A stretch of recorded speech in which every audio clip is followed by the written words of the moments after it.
नमस्कार दोस्तों, स्वागत है आपका महामन एकेडमी के इस लर्निंग प्लेटफॉर्म पे। दोस्तों, आखिरी लेक्चर में हमने देखा मिनी कॉन्स्टिट्यूशन के बारे में। 42वां जो संशोधन हुआ था हमारे संविधान का, उसमें क्या क्या चीज़ें बदली। उसमें उससे पहले हम लोगों ने 24वां संशोधन देखा, गोलकनाथ केस के बारे में कुछ जाना आर्टिकल 368 के बारे में, कुछ जाना स्पेशल मेजोरिटी, कुछ जाना सिंपल मेजोरिटी के बारे में। दोस्तों, अगर आपको कुछ नहीं आता है तो एक बात, एक प्रिंसिपल जो मेरी ज़िंदगी का प्रिंसिपल है वो मैं आपको बता दूं कि ना आना बुरा नहीं है, ना सीखना बुरा है। हमेशा सीखते रहने का प्रयत्न करिए। कारवा को आगे बढ़ाते हुए दोस्तों, अब हम लोग 44वें यानी 44th अमेंडमेंट के बारे में जानेंगे। एक्चुअली दोस्तों हुआ क्या था, जैसे ही इंदिरा गांधी ने इमरजेंसी इम्पोज की थी, उसके बाद 1977 में जो इलेक्शन हुआ था, तो उसमें कांग्रेस को बहुत बुरी हार मिली थी और पहली बार देश में एक नॉन कांग्रेस गवर्नमेंट बनी थी। नॉन कांग्रेस गवर्नमेंट, जिसके लीडर कौन थे? मोरारजी देसाई।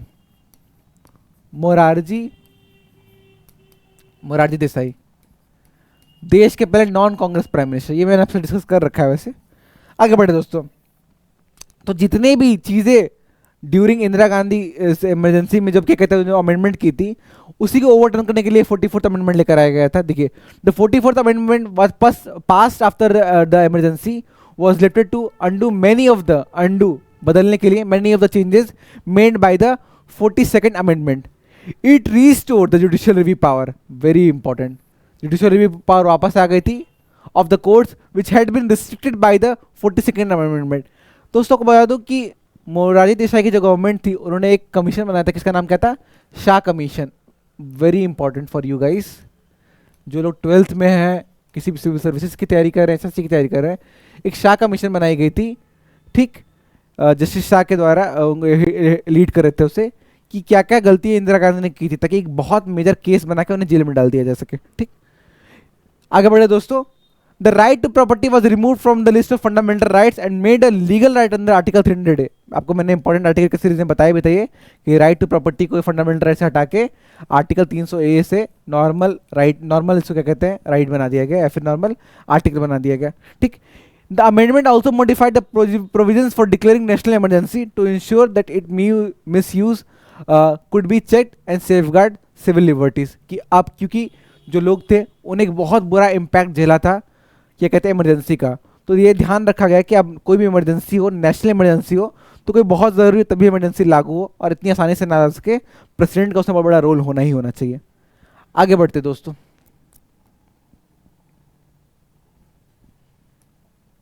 अगला क्या दोस्तों? 52वां अमेंडमेंट, 52nd अमेंडमेंट, बहुत ही इंपॉर्टेंट।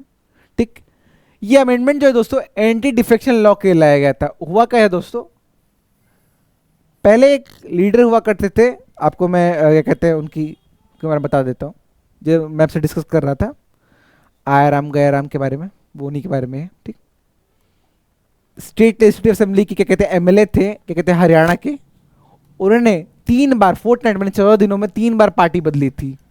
3 बार पार्टी बदली थी, 3 टाइम्स उन्होंने क्या कहती पार्टी चेंज की थी। तो दोस्तों पहले हुआ क्या करता था एक्चुअली में, कि जितने भी क्या कहते हैं जो भी मेंबर हुआ करते थे, उनके पास ये हक था कि आराम से पार्टी बदल सकते थे। ठीक, पर अब जैसे कि मैं आपको एग्जांपल दूं, जैसे कि मैं अगर बीजेपी का मेंबर होके या फिर किसी भी XYZ पार्टी का मेंबर होके कोई इलेक्शन लड़ता हूं, ठीक, और मैं उस पार्टी के नाम पे, देखिए दोस्तों हमारे देश में पार्टी के नाम पे वोट मिलते हैं, ना कि पर्सनैलिटी के नाम पे वोट मिलते हैं। आप जिस पार्टी को बिलोंग करते हैं, हमारे क्या कहते हैं ऐसा बन गया हमारे देश में जो है। ठीक, कोई आजकल नॉर्मल बच्चे बहुत क्लेम करते हैं कि पॉलिटिकली अवेयर हैं, पर बहुत कम पॉलिटिकली वो अवेयर हुआ करते हैं। बहुत सारे लोगों को तभी अपने विधायक का नाम नहीं पता होगा। ठीक, लोकल लोकल लोगों को नहीं पता होता है। तो क्या कहते हैं, जो मेनली हम लोग पार्टी लाइन को फॉलो करते हैं, तो हुआ क्या कि उस पार्टी से फायदा उठा के किसी और पार्टी को ज्वाइन कर लें। एक्चुअली ये विधायक की जो खरीद बिक्री थी उसको रोकने के लिए एंटी डिफेक्शन लॉ लाया गया था, कि आप जब भी कोई पार्टी बदलेंगे आफ्टर विनिंग इलेक्शन, जब भी if you will ever change party, तो आपका क्या होगा, जो मेंबरशिप होगी आपकी क्या कहते हैं जो भी आप लेजिस्लेटिव असेंबली के हो या फिर पार्लियामेंट के, वो चली जाएगी। This amendment introduce the anti defection law by adding the 10th schedule to the constitution. 10वां शेड्यूल भी ऐड किया गया था। The law sought to curb the practice of political defection where elected representatives switch parties for personal और political gain। ठीक, personal political gain के लिए जाते थे। The 10th schedule laid down condition under which an elected member could be disqualified for defection, जो भी क्या कहते हैं कोई भी अनकॉन्स्टिट्यूशनल काम करेंगे या फिर पार्टी बदलेंगे तो। It was aimed at ensuring political stability and reducing Aaya Ram Gaya Ram frequent party switching, मतलब आना जाना, ठीक, विच अंडरमाइन डेमोक्रेटिक प्रोसेसेस, ठीक, जो डेमोक्रेटिक प्रोसेस को रोकते थे। आगे बढ़ते दोस्तों, अगला क्या है 61st अमेंडमेंट। ये भी बहुत इंपॉर्टेंट, आपको क्या कहते हैं, ये कहते हैं राजीव गांधी की सरकार में आया था, और इसमें मेनली जो यूनिवर्सल एडल्ट फ्रेंचाइज था, यूएएफ था, यूनिवर्सल एडल्ट फ्रेंचाइज था, उसके अनुसार पहले क्या हुआ करता था कि कोई भी इंसान वोट कर सकता है अनटिल अनलेस मतलब इसके पास सिटीजनशिप हो और वो 21 साल का होना चाहिए, मिनिमम क्या एज था। फिर उसी को बदल के क्या कर दिया गया, 18 कर दिया गया 61st अमेंडमेंट में। The 61st amendment lowered the voting age from 21 to 18 years for both Lok Sabha and state assembly election. This was done to encourage youth participation in the democratic processes and to empower younger generation with the right to vote. ठीक दोस्तों, ये जो लाया गया था mainly youth के participation के लिए लाया गया था, और ये बहुत ही एक अच्छा पहल था, पर एक्चुअली इसके पीछे भी एक कहानी मैं आपको बता दूं। Rajiv Gandhi was the youngest prime minister of the India, ठीक, 415 सीटों के बहुमत के साथ वो आए थे, और 88 में हुआ था, 87 में बोफोर्स स्कैंडल के बारे में पता चली थी, एक वहाँ के रेडियो ने वहाँ के न्यूज़ ने ये लीक किया था कि राजीव गांधी वॉज, ये सब स्पेकुलेशन है, फिर क्या कहते हैं जो कहानी मैं बता रहा हूँ आपको, ठीक, कि इन्वॉल्व थे कोई हेलीकॉप्टर की खरीद बिक्री में, जिसमें इंडिया गवर्नमेंट बहुत ज़्यादा पैसे दे रही थी और वो पैसे राजीव गांधी खुद रखने वाले थे। तो हुआ क्या, तो एक अच्छी चीज़ उन्होंने दे दी थी कि जितने भी यूथ, क्योंकि उनको यूथ पसंद भी करते थे, आईटी रिवॉल्यूशन वगैरह भी लेकर आए थे, तो यूथ जो भी वोट बैंक हो वो उनके पास चला जाए, पर not for his own benefit. ये बहुत अच्छा पहल भी था कि इससे क्या होता था कि ये इंश्योर हो कि 18 साल के बच्चे भी वोट कर सके, क्योंकि अबव 18 माना था कि लोग इतने कॉन्शियस हैं कि अपने डिसीजन खुद से ले सकते हैं। आगे बढ़े दोस्तों, फिर आता है 73वां और 74वां अमेंडमेंट, 73rd 74th अमेंडमेंट। दोस्तों ये 1992 24 अप्रैल को ये आया था, 24 अप्रैल को, इसलिए हम लोग पंचायत दिवस मनाते हैं। क्या मनाते हैं? पंचायत दिवस। मुझे ये डेट इसलिए याद है क्योंकि मैं सचिन तेंदुलकर का बहुत बड़ा फैन हूँ। उसी दिन Sachin Ramesh Tendulkar God of cricket, उनका भी जन्मदिन है ये, ठीक दोस्तों। ये मेनली लोकल गवर्नमेंट को इंट्रोड्यूस करने के लिए आया था। क्या? Local government. लोकल गवर्नमेंट हुआ क्या करता था दोस्तों, पहले हमारा जो अकॉर्डिंग टू कॉन्स्टिट्यूशन जो हमारा सेपरेशन ऑफ पावर था वो सेंट्रल लेवल पे था और स्टेट लेवल पे था। तो गांधी जी का विजन क्या था कि गांव को भी इतना सशक्त बनाइए आप कि उनके पास भी आ जाए। तो गांधी जी का ये क्या कहते हैं, गांधी सोशलिज्म फिलोसफी था कि लोकल गवर्नमेंट भी होनी चाहिए। तो उसी को डीपीएसपी में से हटा के अमेंडमेंट करके इसको ला दिया गया था, ठीक। आगे बढ़े दोस्तों, 73rd amendment broad about the panchayat Raj rural local governance as a constitutional entity. It aimed to decentralize power and improve governance at the grassroots level. की प्रोविजन इंक्लूड, ठीक। इसमें भी क्या कुछ प्रोविजन आई थी, ठीक, कि मेनली आपको क्या कहते हैं, बहुत सारे रिजर्वेशन होगा, 1/3 सीट का आपको रिजर्वेशन होगा। जो लोकल गवर्नमेंट होगा उसमें 1/3 सीट का रिजर्वेशन होगा, किसके लिए? एससीज के लिए, एसटीज के लिए और वुमेन के लिए, ठीक। The amendment gave constitutional status to panchayats and made them mandatory at the village, intermediate and district level. It also provided for the reservation of seats for scheduled castes, scheduled tribes and women in panchayat, including ensuring better representation of marginalized groups. 73rd amendment के अनुसार 1/3 हिस्सा जो क्या है women वगैरह को भी दिया जाएगा और SC/ST के मेंबर्स को भी दिया जाएगा विलेज पंचायत या फिर लोकल गवर्नमेंट में। पर दोस्तों बिहार गवर्नमेंट इतनी अच्छी गवर्नमेंट है कि 2/3 रिजर्वेशन मिलता है वहां पे महिलाओं को इन द लोकल गवर्नमेंट, ठीक। जो भी कहते हैं बहुत बड़ा फैक्ट बहुत लोगों को नहीं पता होता है कि 2/3 सीट रिजर्व होती है किनके लिए? औरतों के लिए बिहार में। आगे बढ़ते दोस्तों, ठीक। फिर इसी का 74th अमेंडमेंट भी आया था। ये मेनली क्या कहते हैं आपको म्यूनिसिपल कॉर्पोरेशन के लिए आया था। ये अर्बन लोकल गवर्नेंस के लिए आया था। वो रूरल के था, ये वो रूरल के लिए था, तो ये क्या था? अर्बन के लिए था। 74th amendment dealt with urban local governance and gave constitutional status to municipalities. Municipalities का फॉर्मेशन हुआ था, ठीक। This was aimed at improving the governance structure of cities and towns, the amendment prescribed uniformity in the structure of urban local bodies across the country, ठीक है, uniformity होगी। Devolution of power and responsibilities from the state government to municipalities, बहुत सारे power municipalities को भी दी गई थी। Reservation for women, schedule caste and tribals in local governance was insured. ठीक दोस्तों, ये रहा आपका 73वां और 74वां संशोधन।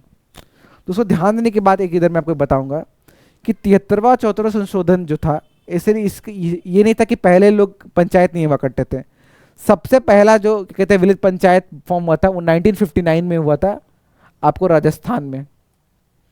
आई थिंक नौगढ़ जो क्या कहते हैं कोई गांव था, उसको एक गांव के एक बार आप लोग चेक कर लीजिएगा, मुझे एग्जैक्ट नेम याद नहीं आ रहा है। 1959 में राजस्थान के किसी एक गांव में, शायद नौगढ़ी था वो, मुझे एग्जैक्ट नाम याद नहीं आ रहा है। वो क्या कहते हैं आपको होगा, अगर मुझे याद है तो मैं ड्यूरिंग लेक्चर बता भी दूंगा आपको। ठीक, राजस्थान में हुआ था। एक बार उस गांव का नाम आप लोग कंफर्म कर लीजिएगा, मुझे याद नहीं आ रहा है। ठीक, आगे बढ़ते दोस्तों। 86 अमेंडमेंट, इससे क्या कहता है, राइट टू एजुकेशन आया था आपको। ठीक, the 86 amendment made educational fundamental right for children between the ages of 6 to 14 years. 6 से 14 साल के बच्चे जो थे, एक्चुअली जो राइट टू एजुकेशन था हमारा फंडामेंट, सॉरी डीपीएसपी में प्रेजेंट था। उसके बाद इसको आर्टिकल 21A में जोड़ दिया गया, ऐसा फंडामेंटल राइट बना दिया गया था।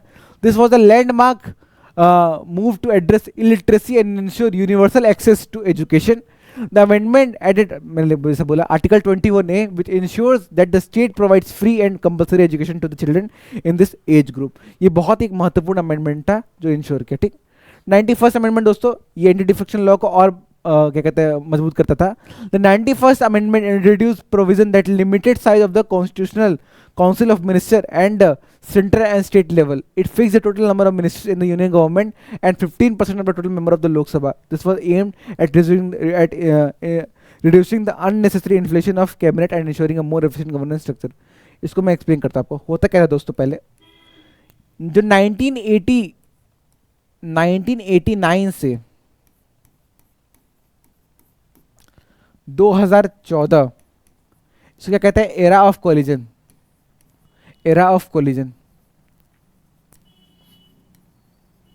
बहुत सारी मिली जुली सरकार बनती थी, मतलब कि तोड़ मोड़ की सरकार, कि किसी को क्लियर मेजोरिटी मिलती नहीं थी, तो गठबंधन का दौर था वो। तो होता क्या था कि अगर मान लीजिए कि XYZ पार्टी हूँ, मुझे सबसे ज़्यादा सीट मिली है, तो कोई मेरे साथ क्यों आएगा। ऑब्वियसली उस पार्टी के मेंबर को अगर मैं क्या कहते हैं सीट्स दूँ कैबिनेट में, किसी को कोई मंत्रालय दे दूँ, पेट्रोलियम मिनिस्ट्री दे दूँ, किसी को एजुकेशन, किसी को फिनांस मिनिस्ट्री दे दूँ, तभी कोई आएगा मेरे साथ। तो इसी शर्त पे ये क्या कहते हैं, ये लोग क्या कहते हैं, ये लाया गया था कि 91st अमेंडमेंट में कि ऐसे तो भाई क्या कहते हैं कैबिनेट है, बहुत गवर्नमेंट बहुत बड़ा प्रेशर पड़ जाएगा कि सारी मिनिस्ट्री बढ़ जाएंगी, अलग अलग मिनिस्ट्री बना देते थे। खाद्य मिनिस्ट्री, आपको क्या कहते हैं इरिगेशन मिनिस्टर, इतने सारे मिनिस्ट्रीज हो गए थे कि बहुत संभालना मुश्किल हो गया था। तो उसके बाद लिमिट किया गया कि लगभग 15% जो मेंबर होंगे वो मिनिस्ट्रीज में आ सकते हैं, जितने भी क्या कहते हैं 273 में, उसके अलावा और कोई नहीं आ सकता है। ठीक, आगे बढ़ते हैं दोस्तों। अगला क्या है दोस्तों, 97th अमेंडमेंट, ये बहुत इंपॉर्टेंट अमेंडमेंट था। The 97th amendment give constitutional recognition to the cooperative societies ensuring that they function within the constitutional framework. The amendment place the cooperative societies under the jurisdiction of the union while also ensuring the rights of members and strengthening the governance of cooperatives. जो भी cooperative society हुआ करती थी, NGOs वगैरह हुआ करती थी, उनको भी कॉन्स्टिट्यूशनल रिकॉग्निशन मिलने लगा था इस अमेंडमेंट से। आगे बढ़े दोस्तों, 99th अमेंडमेंट, ये आपको क्या कहते हैं, ये NJAC national judicial appointment commission बन गया था। जिस कमीशन क्या कहते हैं ये आया था इसलिए ताकि सुप्रीम कोर्ट के जजेस को अपॉइंट करने के लिए, ठीक, ताकि सुप्रीम कोर्ट के जजेस इसको को ये अपॉइंट कर सके। ठीक, एक कमेटी बनाई गई थी कि जितने भी सुप्रीम कोर्ट के जजेस होंगे ये अपॉइंट करेगा, पर सुप्रीम कोर्ट ने इसे क्या कह दिया था, ये अनकॉन्स्टिट्यूशनल है, कि ये कैसे आप कर सकते हैं बिना हमसे पूछे ही। ठीक, The 99th Amendment sought to reform the process of judicial appointments by establishing the National Judicial Appointment Commission (NJAC). The commission was intended to make the appointment of judges to the Supreme Court and High Court को भी more transparent and accountable. However, in 2015, the Supreme Court struck down the NJAC Act, declaring it unconstitutional. जैसे मैंने आपको कहा था, कह दिया था उन्होंने। ठीक, इसके बाद एक दो और इम्पोर्टेंट अमेंडमेंट्स है जो रिसेंट अमेंडमेंट्स हुए थे। ठीक, एक तो 101 अमेंडमेंट, आपको पता होगा 2017 के 1 जुलाई को ये आया था। 2016 या लिखा हुआ है, गलत लिखा हुआ है, 2017 में आया था। दोस्तों अगर कुछ पीपीटीज में का मिस्टेक हो तो मैं कोशिश करता हूँ ये करेक्ट कर दूँ, इसके लिए मैं आपसे माफ़ी भी मांगता हूँ। 2017 में आया था 1 जुलाई को, ठीक। The 101st Amendment introduced the Goods and Services Tax (GST), which replaced multiple indirect taxes such as VAT, service tax, and excise duties with a single national tax. The introduction of GST, Goods Service Tax, ये आया था कि बाकी जितने भी indirect tax अलग अलग थे उनको हटा के एक टैक्स लेकर आया जाए, ठीक, यूनिफाइड टैक्स सिस्टम लाने के लिए, ठीक। उसके बाद आता है बहुत ही इंपॉर्टेंट 104th अमेंडमेंट जो आया था, इससे क्वेश्चन आते हैं बहुत एग्जाम में। इनमें से मैं कुछ आपको बताता हूँ, कुछ को इंपॉर्टेंट क्या है। एक तो आपको क्या कहते हैं 42nd, 44th, 73rd, 74th, 69th और आपके लिए क्या कहते हैं 51st, 91 और 104। इनसे क्वेश्चन फॉर श्योर आता ही है। बाकी मैंने और भी लिखवा दी जो इंपॉर्टेंट है। आइए देखते हैं 104वां अमेंडमेंट में क्या होता है दोस्तों। The 104th Amendment extended the reservation for scheduled caste and scheduled tribes in Lok Sabha and state assemblies for another 10 years. It aimed to continue representation of the marginalized group in legislature and was continuation of the affirmative action policy that supported the upliftment of these communities, ठीक। उसके बाद इसका extended ये भी था दोस्तों कि इसमें इंश्योर किया गया था कि जितने भी अनरिजर्व्ड मेंबर्स हैं, आपको अनरिजर्व मेंबर्स हैं, उनके लिए क्या लेकर आए थे ये लोग कि जो भी उसमें 10% रिजर्वेशन होगा, जो कि इकोनॉमिकली वीकर सेक्शन होंगे, ईडब्ल्यूएस होंगे, उनके लिए भी लेकर आया गया था। दोस्तों अगर आप जुडिशरी से वाकिफ रखते होंगे या फिर करंट अफेयर्स पढ़ते होंगे तो आपने सुना होगा कि सुप्रीम कोर्ट ने डिसीजन लिया है, जो कि अभी अमेंड नहीं हुआ है, कि SC/ST जितने मेंबर्स हैं उनमें से भी अब ये क्रीमी लेयर का कॉन्सेप्ट आ रहा है कि जो भी लोग क्रीमी लेयर हैं, यानी कि जिनकी सैलरी 8 लाख से ज़्यादा है, उनको भी रिजर्वेशन मिलना बंद होगा, जैसे कि ओबीसीज में होता है, ठीक। दोस्तों ज़रूरत है आपको करंट अफेयर्स पढ़ने की बहुत ज़्यादा, क्योंकि जो आपका एग्ज़ाम है उसका कोई गारंटी नहीं है। कभी कभी सेट में 20 जो होते हैं जीके के में से 10-12 स्टैटिक डाल दे, 8 करंट डाले, कभी 15 करंट डाल दे। तो मैं कोशिश करता हूँ जो भी मेरा लेक्चर हो उसमें मैं करंट की चीज़ें भी जोड़ते रहूँ। पर आप भी पढ़ते रहिए, कुछ दिन में यहाँ टीचर आएंगे जो आपको करंट अफेयर्स भी पढ़ाएंगे, बहुत ही एक्सपीरियंस टीचर हैं। आगे मिलते दोस्तों, धन्यवाद, जय हिंद, जय भारत।